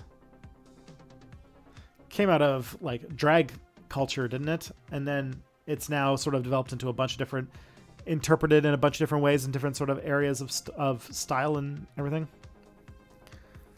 Thoughts on CBC, NPR, BBC being labeled as state-sponsored? Obviously, Elon AR are trying to label outfits they don't like at certain frames. But at the same time, it isn't like CBC or BBC are not 100% independent by the basis of being state-funded. Like, the BBC has been towing Tory political lines for years, and the CBC refuses to say anything critical of Israel. The CBC also tends to not say anything critical of the Liberal Party, but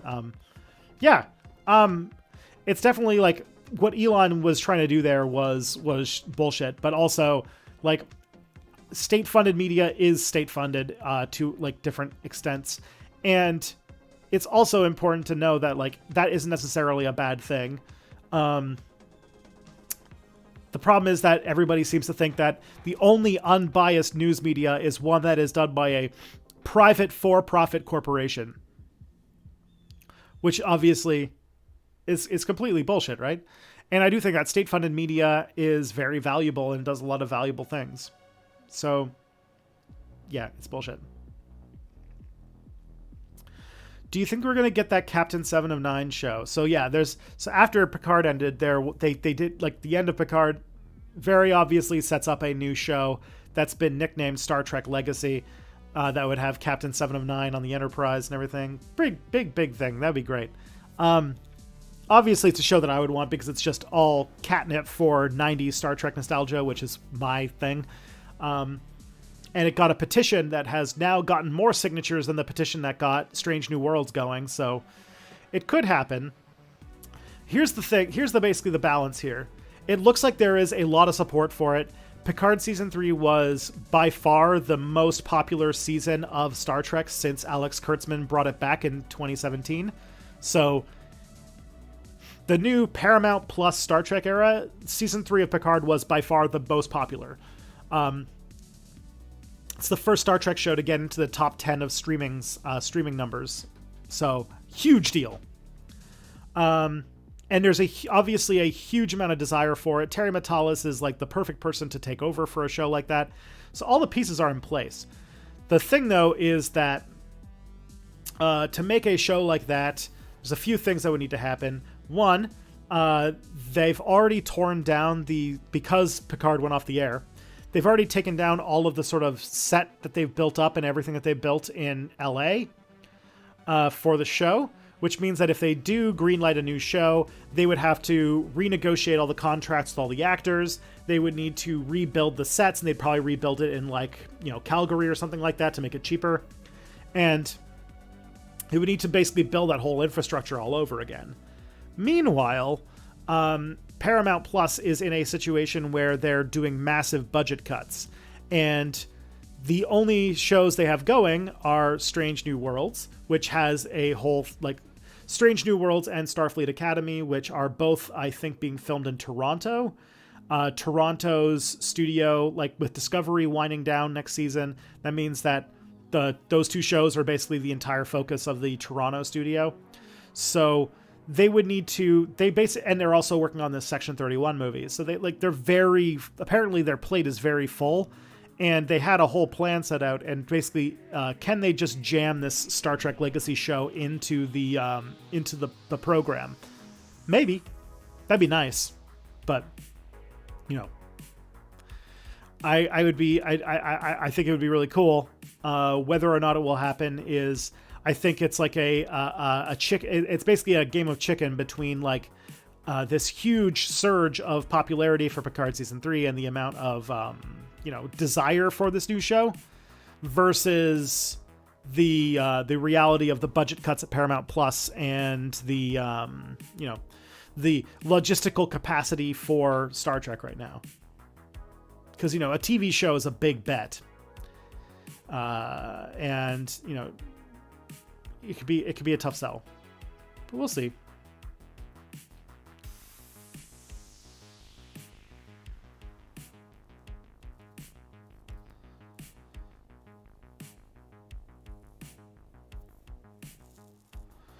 Will the Starfleet Academy show be set on Earth? I don't think. Maybe it could be, but as far as I know, from what little has been released about it, that the new Star Trek show is supposed to be like the Starfleet Academy show is going to be like, it's going to be around Tilly, and it's going to take place in the sort of 32nd century setting of the later seasons of Discovery, because it's supposed to be about the first class of Starfleet Academy in over 100 years. So, so it could take place on Earth, or it could take place on that, like, you know, mega station that it seems that is like Starfleet's base of operations in the 32nd century.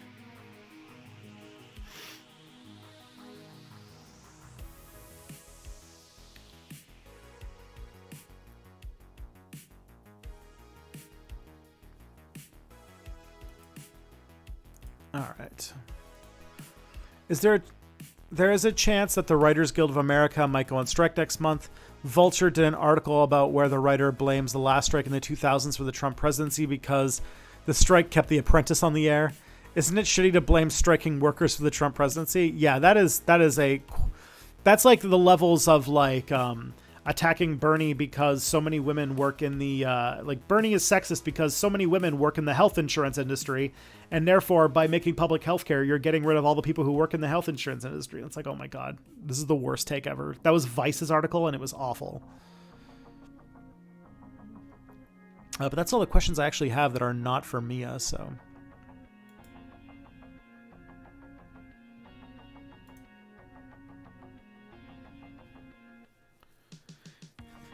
yeah, if you want to extend all the Twitter thing so that if you say, like, you know, Fox will have Rupert Murdoch funded media or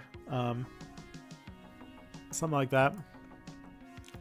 Like seeing Earth and Direct. You might still see it. It might be the case. They might like reopen Starfleet Academy. I would be very interested to see what, because it implies that by the 32nd century that Earth has become this sort of like isolationist, almost military dictatorship, and I'm very curious about. That's run by President Stacey Abrams or whatever. So I'd be very curious about what that setting looks like in the sort of. I definitely want more of that far future Star Trek Discovery timeline that what that's going to be like. Those Paramount Plus Star Trek NFTs, it's fucking bullshit, obviously.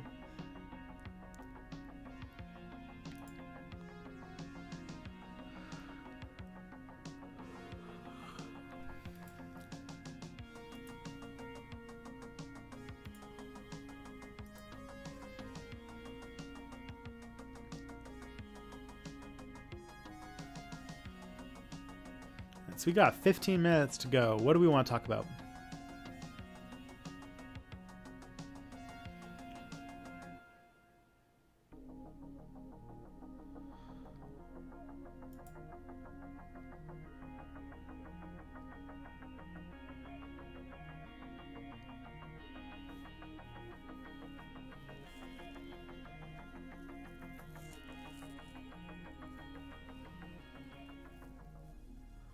Oh, man.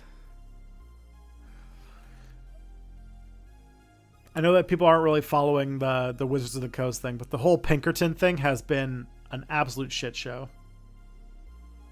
Hey, so Logan went to the zoo yesterday? Fucking rules. Love going to the zoo. Cannot wait to take my son to the zoo. I'm so excited for that. I don't know when we're going to do it because I want to I want to check it out.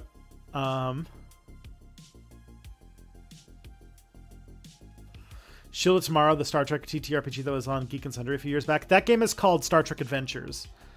It's Modifius. It's the 2D20 system. I'm not...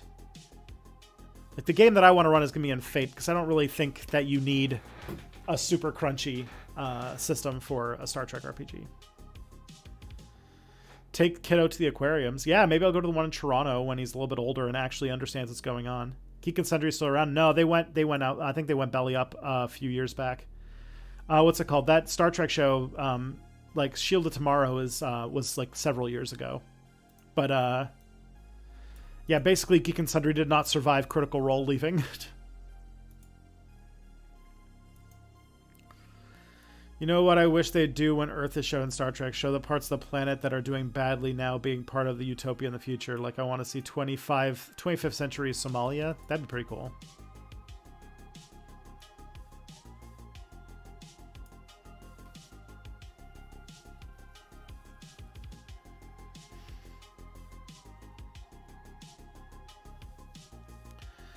They can just chill and take it. The thing, though, is that both the Toronto Zoo and the Ripley's Aquarium are in Toronto, which is quite a long ways away from where we are, and also we don't have a car, so getting there is a bit of a pain in the butt. And if he's not old enough that like he can appreciate what's going on, then it feels like it would be like a bit of a waste of time. If I had a car, maybe the calculus would be different. But I'm excited to take him maybe when he's like 3, something like that.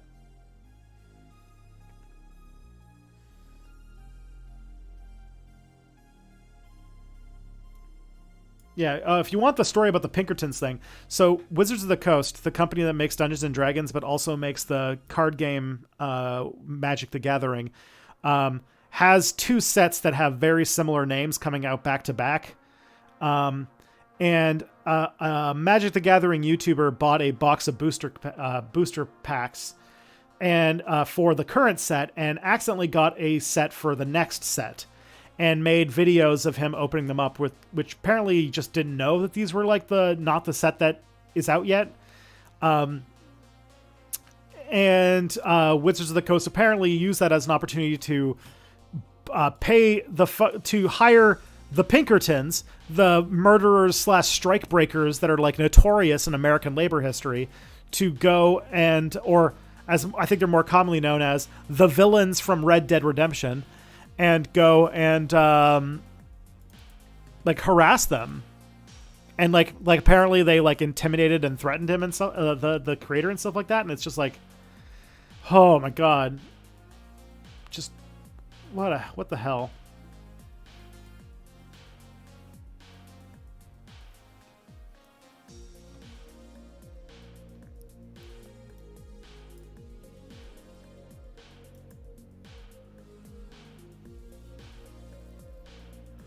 What's it called? Somebody also mentioned that the current head of security at Wizards of the Coast is a former Pinkerton agent, so that's why that's why it is. That's probably why they got hired.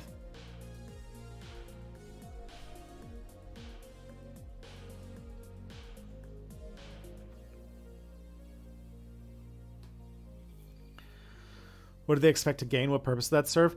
I don't know. Like, the thing is that like there were ways like there was an example where I want to say it was Blizzard Entertainment, which is weird that I'm going to be making a positive comparison to Blizzard Entertainment. But Blizzard Entertainment had a similar situation in which I think they sent out a game early to a customer, and the way that they handled it is that they asked for them to return the product and gave them a tour of the studio as a way to say thank you for doing so. And we gotta say, if somebody gets sent something that they weren't supposed to get, that is a way better answer than sending fucking like private fucking cops to go intimidate him. So. And also, it was to stop him as a YouTuber, and he's like a YouTuber with like 7,000 subscribers. Like, his channel's tiny.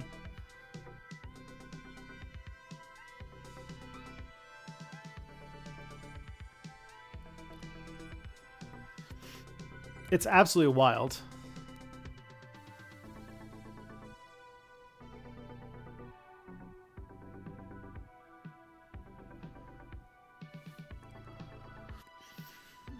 How do the Pinkertons still exist? I assume they must have been disbanded in the 30s or something. I think they, the same way that Blackwater did. I think they just renamed their company.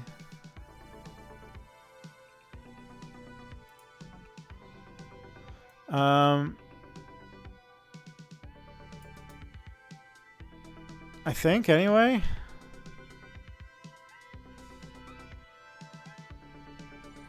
I mean, they still have a reputation. Like Starbucks hired them to Amazon and Starbucks hired them recently to suppress their unionization efforts. So it's maybe it could be that they just never stopped.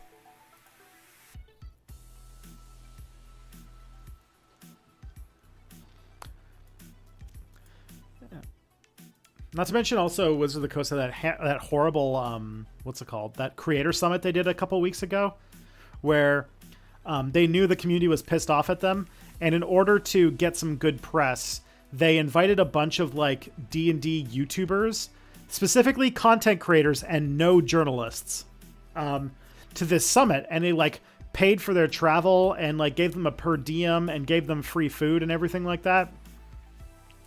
And it seemed like the entire thing was set up to just be like a series of like press junket. Basically, they're trying to like, look, we're releasing this, and here's a sample of our virtual tabletop and like all these things.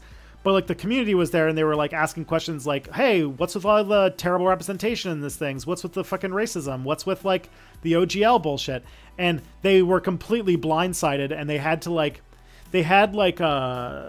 their like PR person literally interrupt the vice president of the company mid like response to like point things out, and they had to like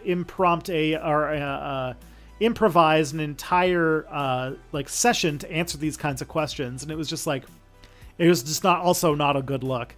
And furthermore, I think it was really sketchy that they tried to buy good coverage by like instead of inviting journalists whose job is to be fair and to have a sort of detachment, they hired a bunch of people who are YouTube creators or like content creators whose entire livelihood is dependent on basically selling Dungeons and Dragons. And so it was all like people who were much more likely to give them, fawning coverage than not. And even then, apparently they still stood up and gave them shit. So that's nice, but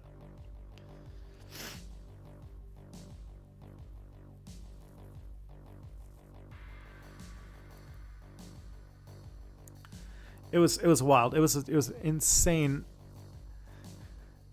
And then of course they had the OGL bullshit in January. And they got their what's it called? They got their stock Wizards got their stock price devalued a couple like last year because they were basically oversaturating the Magic the Gathering market by releasing too many sets. And then they had the CEO say like that Dungeons and Dragons is under monetized, which everyone was like, "What the fuck do you mean by that?"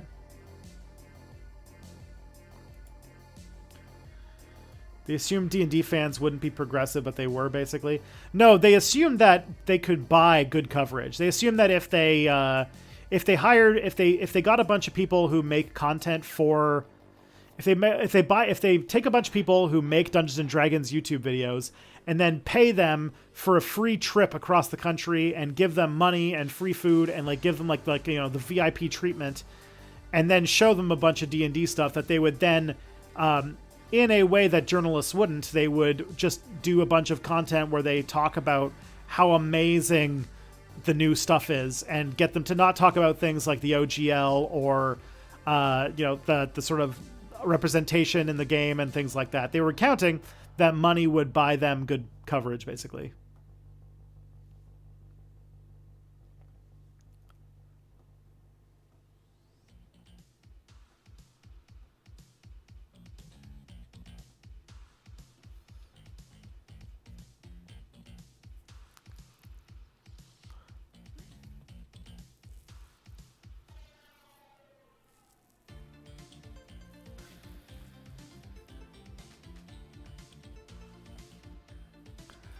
And yet, and now, yeah, oh, man. And now people are also saying in the chat or on Twitter that criticizing this giant corporation that's a subsidiary of Hasbro is actually bad because they sometimes give like freelance jobs to LGBTQ plus people and people of color, and then have the writers afterwards report that they were like super abusive. It's I hate. There's so much bullshit that comes up because people have decided that in lieu of having like an actual community around them or having a personality, they've like taken corporations and brands and made it like that made like their personal self-worth tied to this fucking like for-profit corporation and their toys, which is not a healthy way to do things.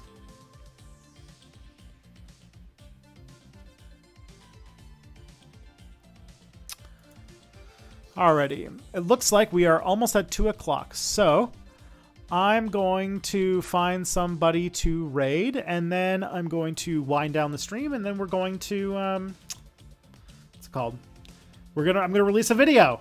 You guys are gonna get some free some video content. What's it called? I made you some content. Daddy made you your favorite. Open wide.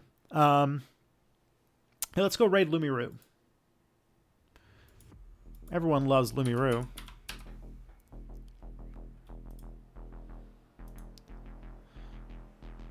Alrighty, guys. You have been amazing. Take care of yourselves. Take care of each other. I'll be back next week. Yeah. Celebrate your W's.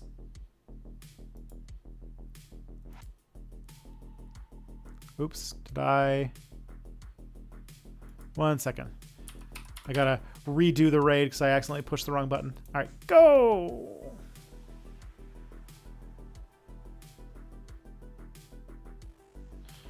2, 1, and there we go. All right. Take care, everybody.